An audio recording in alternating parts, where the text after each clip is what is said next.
Your mind is softer than you think, and the world knows it. Every day you're being tested, not in ways you see coming, not with warning labels. The tests come through rejection, through failure, through people who don't believe in you, through opportunities that slip away, through self-doubt that whispers at 3 a.m. And if your mind isn't built to handle pressure, those tests will break you. This isn't pessimism. This is how reality works. We live in a time of unprecedented softness. We've optimized life to remove friction. We swipe for what we want. We curate our feeds to show only what makes us feel good. We've built systems that protect us from discomfort. And while comfort feels like a win in the moment, it's actually a slow erosion of your ability to handle anything difficult. The problem is this: the world doesn't care about your comfort. Life will still throw hard things at you. Rejection still stings. Loss still happens. Failure still exists. And if you've spent your whole life avoiding discomfort, you won't have the mental tools to survive it when it arrives. Mental toughness isn't something you're born with. It's not a trait that some people have and others don't. It's a skill. And like any skill, it atrophies when you don't use it. Think about your body. If you never lift weights, your muscles get weak. If you never run, your cardiovascular system gets weak. Your mind works exactly the same way. If you never push yourself, never challenge yourself, never do anything that makes you uncomfortable, your mind gets weak. And then when real pressure comes, it collapses. The people who seem unbreakable aren't unbreakable because they're special. They're unbreakable because they've trained. They've deliberately put themselves in uncomfortable situations. They've failed and gotten back up. They've been rejected and kept going. They've been doubted and proved themselves anyway. Every single one of those experiences strengthened their mind. This is what we're going to explore in this series. We're going to break down exactly how mental toughness works. We're going to show you why most people fail to build it. We're going to give you the actual framework for developing a mind that doesn't break under pressure. But before we go any further, you need to understand something fundamental. Toughening your mind isn't about becoming cold or emotionless or ruthless. It's not about suppressing your feelings or pretending everything's fine when it's not. Real mental toughness is the ability to feel what you're feeling, acknowledge it, and keep moving forward anyway. It's clarity under pressure. It's resilience when things go wrong. It's the capacity to do what needs to be done, even when it's hard. The stakes are real.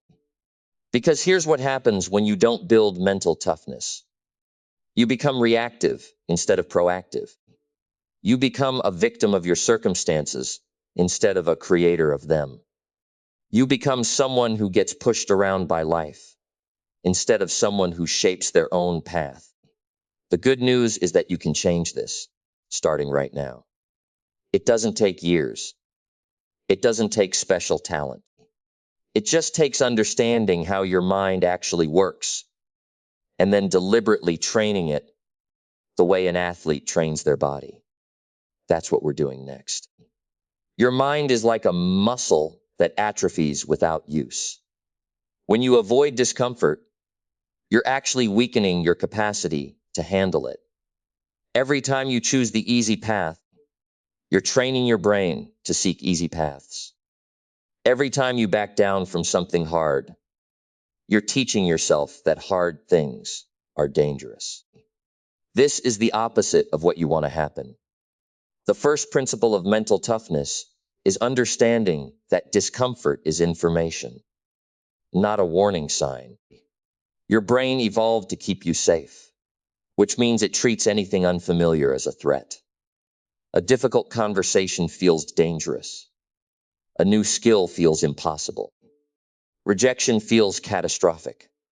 None of these things will actually hurt you, but your nervous system doesn't know that yet. It needs evidence. You build that evidence through exposure, not recklessly, not by jumping into the deep end and hoping you figure it out, but through deliberate, incremental challenge. You take on something slightly harder than what you're comfortable with. You do it repeatedly until it becomes normal. Then you level up. This is called the discomfort gradient, and it's how every tough person you've ever met actually got tough. They didn't wake up fearless. They built fearlessness by proving to themselves over and over that they could handle things they thought they couldn't. Here's what most people get wrong. They think mental toughness means not feeling fear or doubt or anxiety. It doesn't. It means feeling those things and doing the thing anyway. The Navy SEALs don't recruit people who don't get scared. They recruit people who can be terrified and still execute the mission. That's the real skill. Your thoughts will always try to protect you. They'll tell you that you're not ready, that you'll fail, that everyone's watching and judging. These thoughts aren't facts. They're just your brain's outdated security system running in the background. Once you understand that, you can stop believing everything it tells you. The second principle is that your environment shapes your default settings. If you're surrounded by people who avoid challenges, you'll avoid challenges. If you're consuming content that keeps you anxious, you'll stay anxious. If you're constantly looking for the shortcut, you'll never build real capability. Your brain is absorbing these patterns, whether you're aware of it or not. This means you need to be intentional about what you're exposing yourself to. You need people around you who are actually pushing themselves. You need to consume information that builds you up instead of tears you down. You need to structure your day so that you're regularly encountering things that require you to show up and perform. Okay. This isn't about toxic positivity or forcing yourself to be happy. It's about creating conditions where growth becomes the path of least resistance instead of the path of most resistance. When your environment is designed right, toughness stops feeling like something you have to force and starts feeling like something you naturally develop. The third principle is that consistency matters infinitely more than intensity. You don't build a tough mind through one heroic effort. You build it through small, repeated acts of discipline, showing up when you don't feel like it, following through on your word to yourself, doing the hard thing when the easy thing is available. These small acts accumulate. They compound. After weeks and months, you're a different person. Not because you did something extraordinary once, but because you did something ordinary 1,000 times. And that's where most people miss the real game. They think mental toughness is built in moments of crisis. It's not. It's built in the invisible moments nobody sees. It's built when you're alone and tired, and nobody would know if you quit. That's the forge. Think about what happens physiologically when you keep a promise to yourself.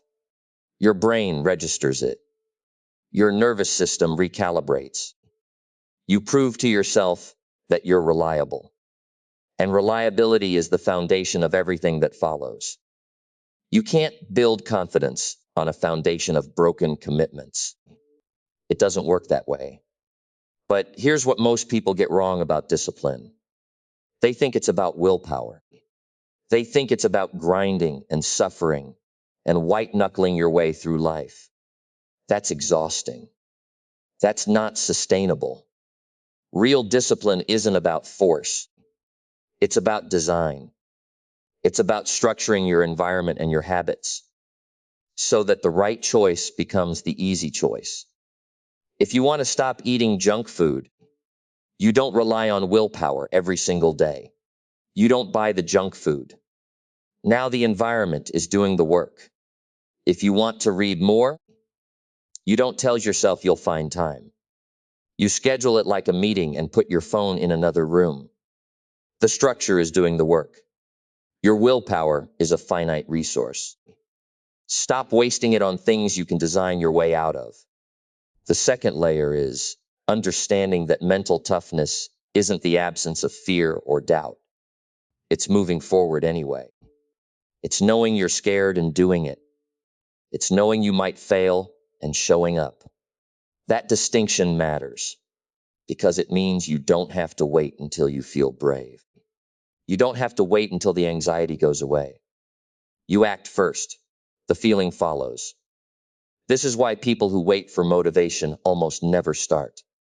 Motivation is unreliable. It comes and goes. Action is reliable. You can control it. You wake up and you do the thing regardless of how you feel.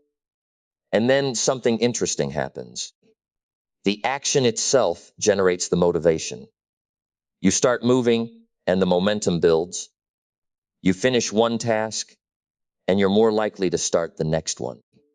This is also why comparing yourself to other people is so destructive.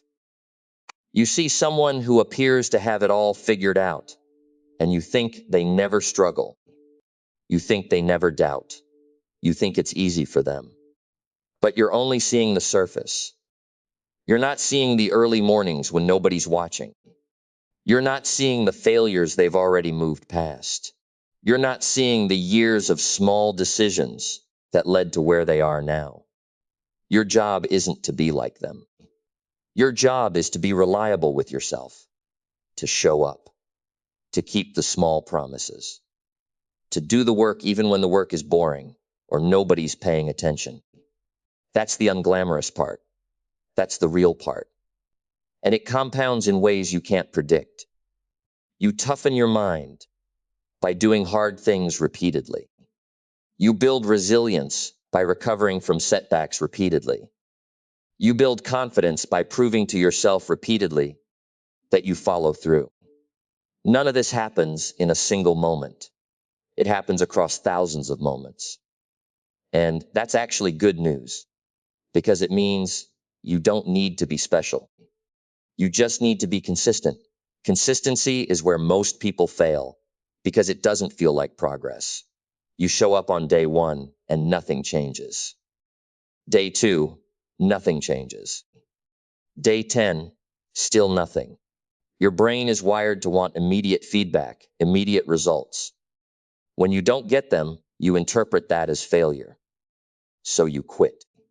But here's what's actually happening underneath the surface.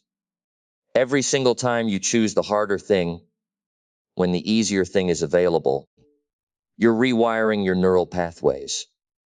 You're literally changing the structure of your brain. The neuroscientist James Clear calls this identity-based habits. You're not trying to become someone who goes to the gym. You're becoming someone who goes to the gym. You're not trying to become someone who reads difficult books. You're becoming someone who reads difficult books. The identity shifts first. Then the results follow. This is why external motivation fails so quickly. You can't shame yourself into toughness. You can't guilt yourself into discipline. Those work for maybe 2 weeks. Then your brain adapts and the motivational charge just evaporates. What actually sticks is this. Every time you follow through on something you committed to, even when it's hard, even when nobody's watching, you're building a relationship with yourself based on trust. You're proving that your word means something, that your commitments matter, that you're someone who does what you say you'll do. Most people have broken their word to themselves so many times that they don't even trust their own voice anymore. They say they'll start tomorrow, and they don't believe it. They say they'll be different, and they know they won't be. That's not weakness. That's the logical conclusion of repeated broken promises. But you can reverse it, not by making grand promises, by making small ones and keeping them. Say you'll drink 1 extra glass of water today and drink it. Say you'll do 10 push-ups tomorrow morning and do them. Say you'll read 1 page of that book and read it. These sound trivial because they are trivial. That's the point. They're so small that failure isn't really an option. And when you follow through on the trivial thing, something shifts. Your brain gets evidence that you're trustworthy, that your word has weight, that you're someone who does what you commit to. Then you make the commitment slightly bigger. You say you'll exercise 3 times this week instead of once. You say you'll read for 20 minutes instead of 1 page. You say you'll have that difficult conversation you've been avoiding. And because you've built that foundation of trust with yourself, you actually do it. Because backing out now would mean betraying someone you've proven to be reliable. And you've decided that's not who you are anymore. This is the real mechanism of mental toughness. It's not about willpower. It's not about gritting your teeth and pushing through. It's about identity. It's about who you've decided to become through thousands of small decisions stacked on top of each other. The world will absolutely break you if you let it. But the world can only break what you allow it to break.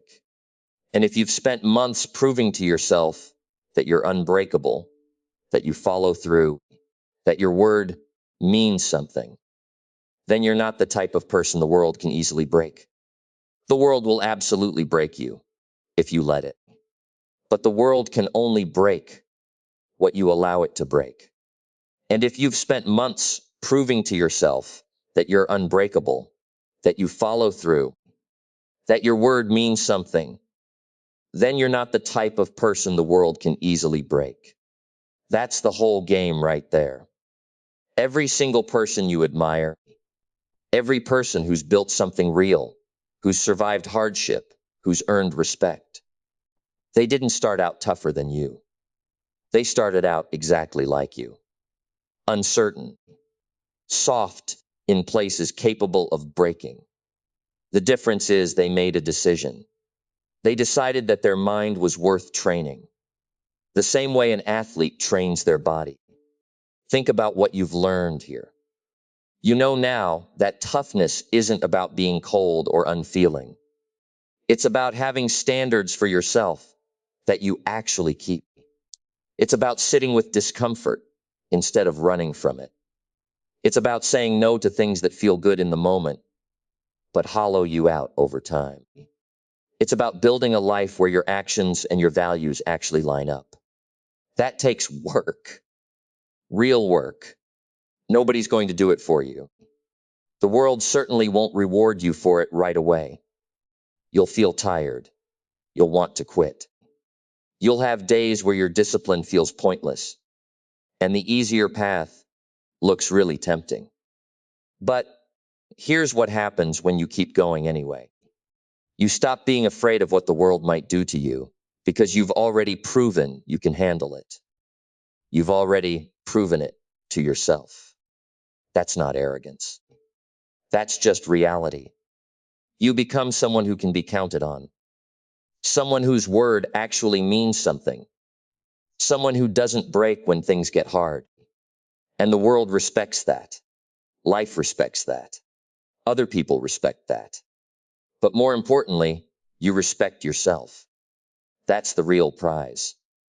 Not the external validation, not the success that might come later, though that often does. The real prize is waking up and knowing that you're the kind of person who doesn't fold when it matters, that you can trust yourself, that your mind is strong enough to handle whatever comes. So here's what you do next. Pick one area of your life where you've been soft, where you've been making excuses, where you know you're capable of more, but you've been settling.